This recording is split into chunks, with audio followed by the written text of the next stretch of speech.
Tampang Jessica Wongso setelah 7 tahun dibui gegara kasus kopi sianida. Sudah 7 tahun Jessica Wongso menghabiskan hidupnya di dalam penjara.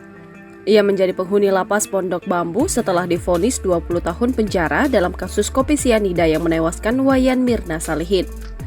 Dalam video yang diunggah oleh pemilik akun TikTok @tetitos27 di dalam penjara, Jessica Wongso tampak mahir merajut hingga menjadi guru bahasa Inggris bagi narapidana lain.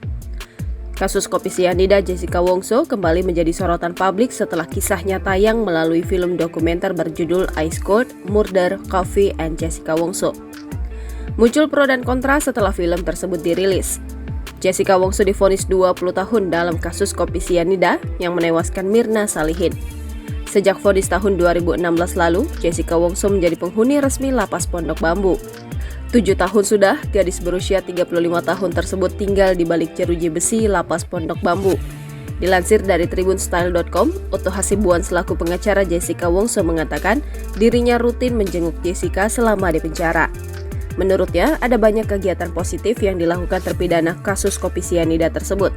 Bahkan, kata dia, selama berada di lapas, Jessica Wongso menjadi guru bahasa Inggris untuk para narapidana lain. Dia pintar di sana memberikan pelajaran bahasa Inggris kepada narapidana di penjara, kata Otto Hasibuan. Selain itu, Jessica Wongso menjadi desainer selama di penjara. Dia menjadi desainer di sana, tidak ada hal yang buruk tentang dia, sangat positif sekali, imbuh Otto Hasibuan. Tak hanya 2 aktivitas, Jessica Wongso juga rutin melakukan kegiatan merajut. Bahkan video Jessica diduga saat berada di lapas pun kini disorot. Video tersebut beredar viral di TikTok. Ia terlihat tengah merajut menggunakan benang wol. Wajahnya tampak tersenyum riang sembari tangannya sibuk merajut. Bangunan yang berdiri di atas tanah seluas sekitar 15.586 meter persegi tersebut menjadi tempat keseharian Jessica Wongso menjalani masa hukumannya. Lapas Pondok Bambu merupakan rutan yang dikhususkan untuk tahanan narapidana perempuan. Di sana banyak perempuan ditahan karena terjerat kasus hukum, satu diantaranya Jessica Wongso.